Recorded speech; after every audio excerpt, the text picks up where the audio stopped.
Después de Alive y vender millones de copias, el éxito de Kiss podía ser efímero. Bill Aucoin, como el visionario, experto que fue, no se inmutó ante el éxito y los obligó a crear algo que fuera más allá de Alive, algo que representara el espíritu de Kiss y una evolución. Así comenzamos este capítulo. Para muchos Destroyer es la obra maestra de Kiss, para otros un disco con algunos temas buenos, pero que no están a la altura de sus primeros 3 discos. Hoy en Grimmetland hablaremos de Destroyer, el disco que le dio éxito a manos llenas a Kiss. Ponte cómodo, estás en Grimmetland. Gene Simmons. Era un mundo diferente, no sabíamos en qué nos estábamos metiendo.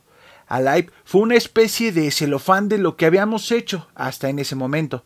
Pensamos que era hora de dar un paso adelante.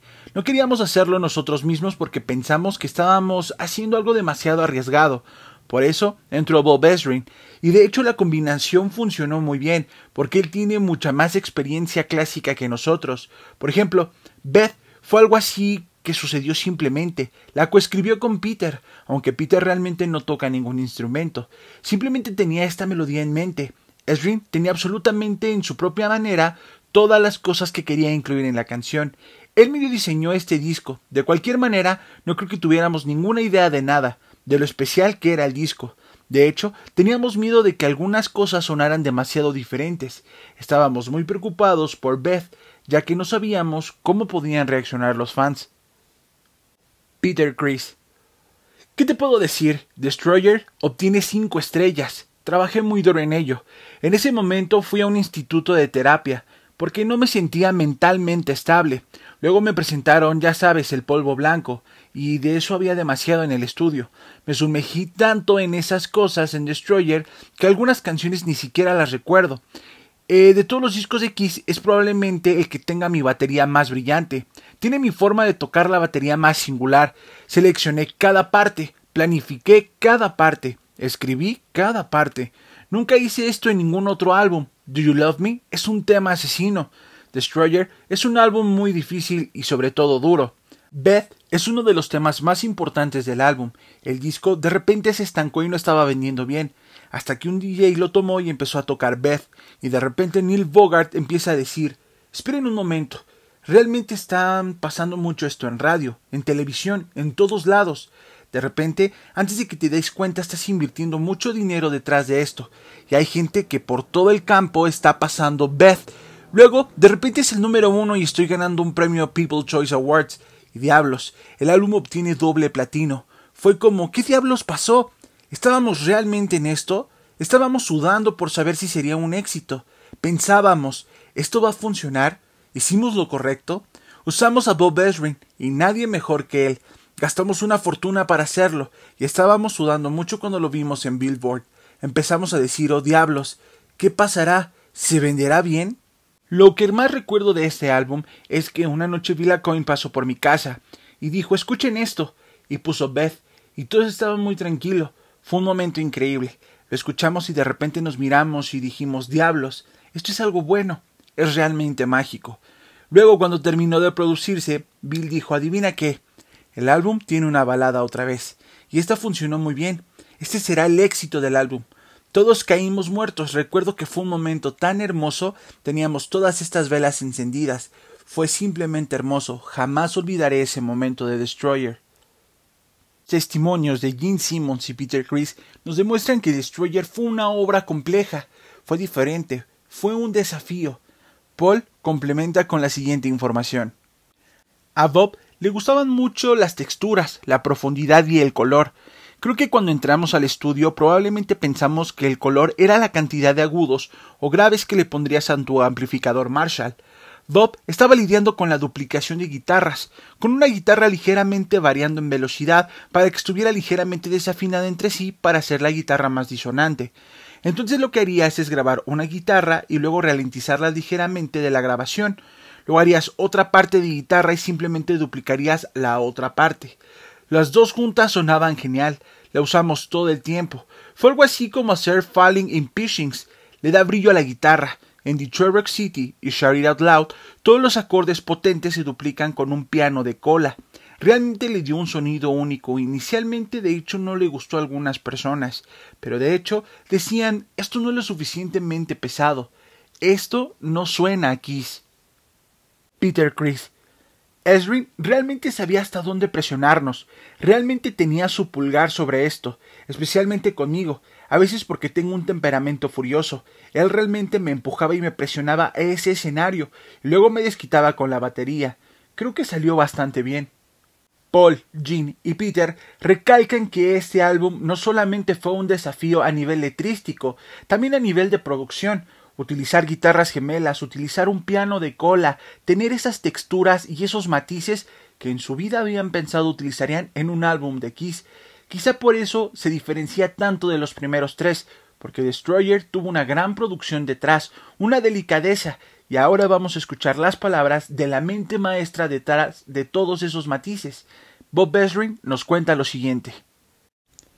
Nos divertimos mucho haciendo este álbum, pasamos mucho tiempo bromeando, hubo tantos momentos en que le pusieron mucho corazón a este disco. Recuerdo que a alguien del equipo le pusieron cinta adhesiva, a alguien desde el cuello hasta los tobillos, y lo arrojaron a la basura. También hubo peleas de pasteles, de hecho, ahora que recuerdo. Era muy divertido estar en el estudio. Con Destroyer hubo una gran reacción por parte de la base de fanáticos incondicionales, y particularmente en el nivel de la prensa de rock de base. Había mucha confusión, y tal vez incluso resentimiento por lo que habíamos hecho, más porque nos habíamos metido en algo con lo que estos chicos se sentían cómodos, y también porque parte del atractivo de Kiss para ellos era que era la antítesis de todo lo demás que existía en la corriente principal del mundo del espectáculo. Era como música con granos. Igual que ellos, tenían granos y ropa andrajosa, y era raro y rompía muchas reglas. Parecía un cómic, pero lo que parecía estar dirigido específicamente a ellos, entiendo que a primera vista, Destroyer podría haber visto a los críticos de base incondicionales como Kiss algo como vendiéndose, pero más concretamente fue Kiss acercándose a lo comercial. Me sorprendió el hecho de que la propia banda perdió la fe en Destroyer unos 6 meses después de su lanzamiento. Se asustaron demasiado. Se asustaron porque parecía que esto no estaba sucediendo y que la prensa popular era implacable, pero sobre todo los estaban destrozando. Nos llamaron con todos los nombres que puedas expresar. Un tipo amenazó con venir a Toronto y darme un golpe en la nariz en nombre de los fans de Kiss por haber arruinado a su banda favorita. Ezrin menciona que este disco fue odiado por la Kiss Army. Y es cierto, si volteamos la mirada nos damos cuenta que muchos fans de Kiss inclusive hoy en día no le tienen un cariño a Destroyer.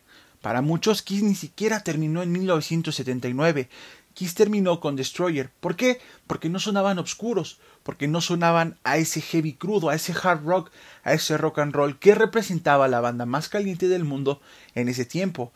Pero, ¿acaso será que las ventas no estaban funcionando bien? Paul Stanley nos cuenta lo siguiente. Inicialmente creo que se vendieron rápidamente 850,000 copias y luego nos topamos con una pared. Inmediatamente después del álbum Alive, la gente esperaba algo que fuera más inmediatamente obvio, y Destroyer fue realmente un álbum que esperábamos creciera poco a poco, que durara. Era fácil y muy peligroso tener un disco tan grande como Alive, porque nuestros álbumes anteriores se vendieron mínimamente, y se pensó ampliamente que el próximo álbum haría lo mismo. Estábamos muy preocupados de no volver atrás y hacer lo mismo otra vez, es decir, quedarnos estancados y que Alive hubiera sido nuestro pico más alto. Gene Simmons: los fans realmente lo odiaron. Tuvimos que hacer el disco porque una vez que haces un disco doble en vivo, dices está bien, es el final de esa parte de nuestra carrera. En este caso, o quedas atrapado por tus propias acciones o por tu ruina, o intentas seguir adelante y evolucionar. Estuvimos escribiendo estas canciones todo el tiempo, pero nos asustábamos mucho, más porque yo siempre había escrito canciones al estilo Beatle, y Ezrin nos enseñó a componer de una manera totalmente diferente, que no fuera anticuado. Por ejemplo, Great Expectations hablaba sobre la banda y sobre las groupies, algo que a Ezrin no le terminó de convencer al 100%.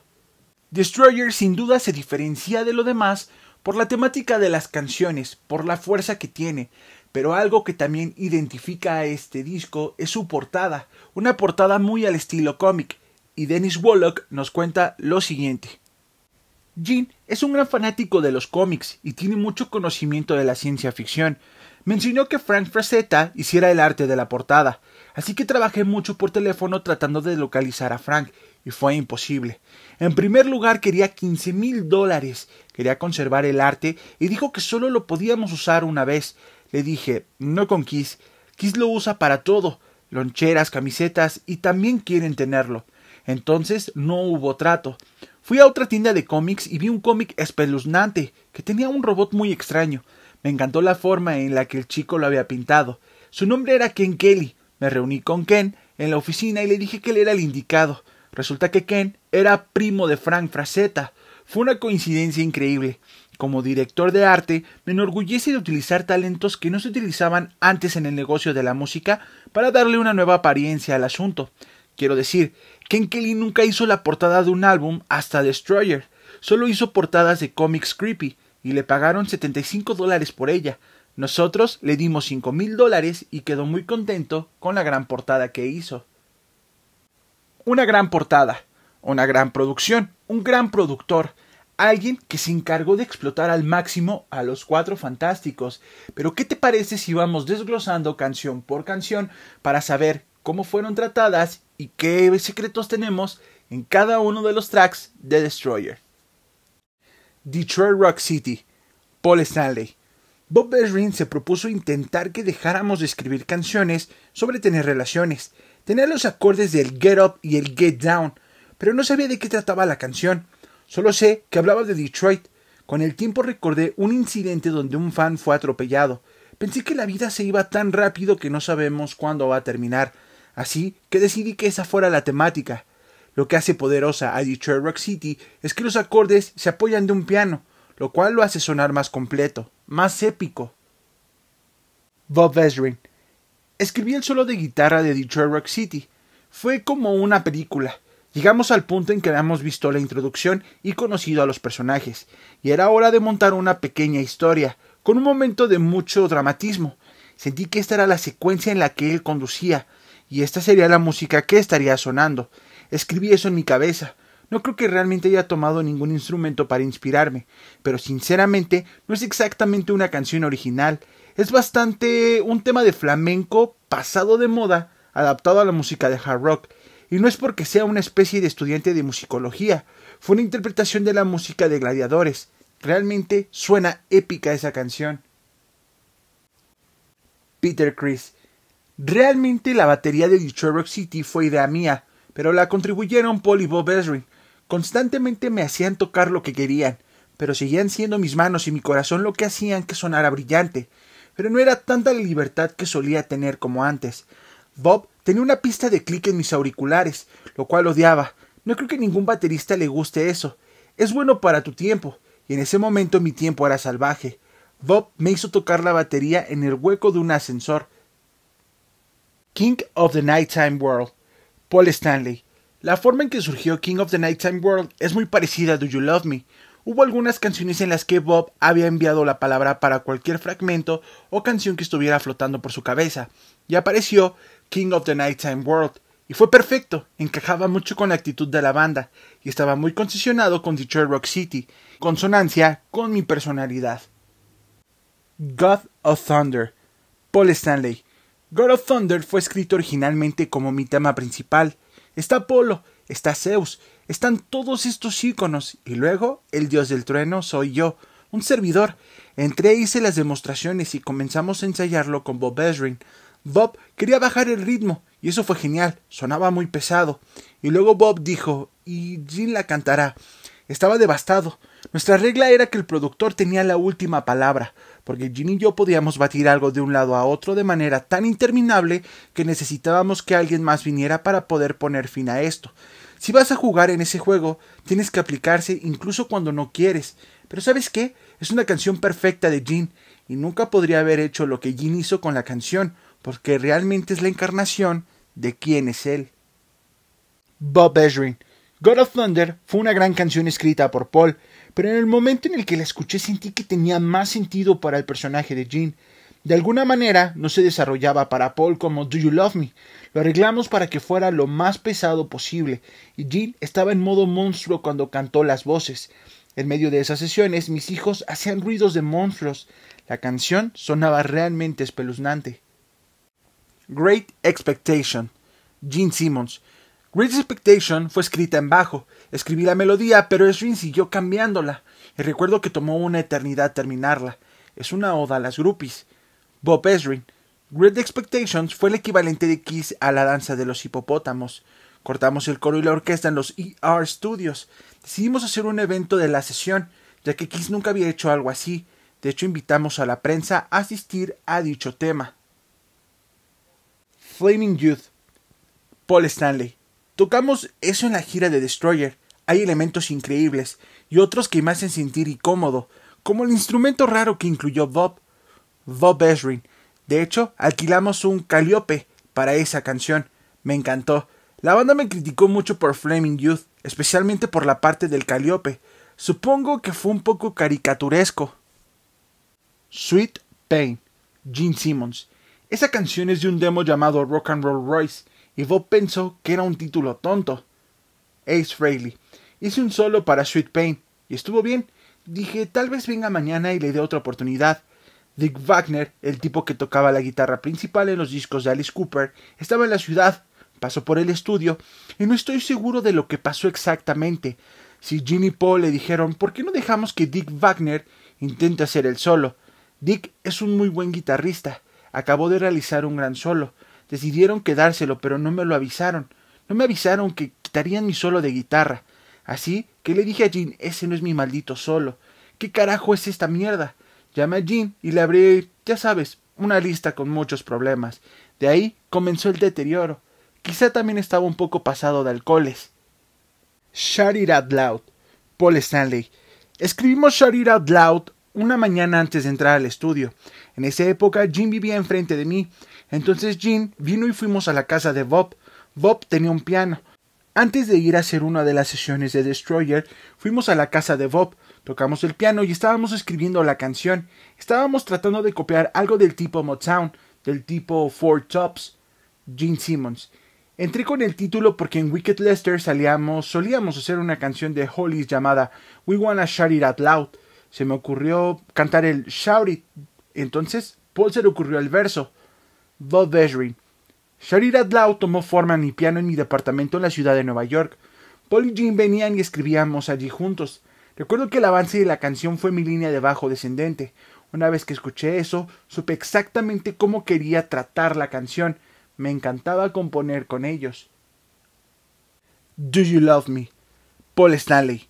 Un poco de Do You Love Me fue escrito y nos llegó durante Destroyer. Bob Ezrin había llamado a Kim Fowley para ver si había algo que pudiera ser interesante, y luego lo terminamos. Sigo pensando que es una de mis canciones favoritas. Tiene una gran actitud. Mi parte favorita de Do You Love Me es el final. Esas campanas orquestales me encantan. La sección central es realmente genial. Para mí, está más cerca de algo de Mother of Hope que la glorificación del rock and roll, celebrando ser una estrella de rock y ese tipo de vida. Bob Ezrin. Es posible que hayamos usado un poco de la letra de Kim Fowley. Do You Love Me realmente salió de un piano cerca de Benedict Canyon, en una casa que está justo a la vuelta de la esquina donde ocurrieron los asesinatos de Sharon Tate. Era una especie de sala de estar gótica con ventanas altas, y el piano justo en la ventana. Estaba ahí, solo diciendo Do You Love Me. No recuerdo si tomé eso de algo que Paul me llevó, pero sin duda Do You Love Me es una obra de arte. Destroyer salió a la venta un 15 de marzo de 1976 en Estados Unidos y fue certificado con 7 discos de platino. Destroyer fue quien hizo millonarios a Kiss y comenzó con la Kissmanía en Estados Unidos. También comenzaron los vicios, los egos, las malas decisiones, pero esto ya te lo he contado en otro video. De hecho, Bob Ezrin fue vetado de Kiss después del fracaso comercial que fue The Elder, pero regresó a sus mejores glorias con un disco que más adelante revisaremos llamado Revenge. Quiero que me cuentes qué te pareció este video en la caja de comentarios. ¿Te gustó este formato? Una disculpa por el atraso. Enfermedades de garganta, cuestiones personales, pero retomaremos la actividad del canal. Nos vemos en un próximo video.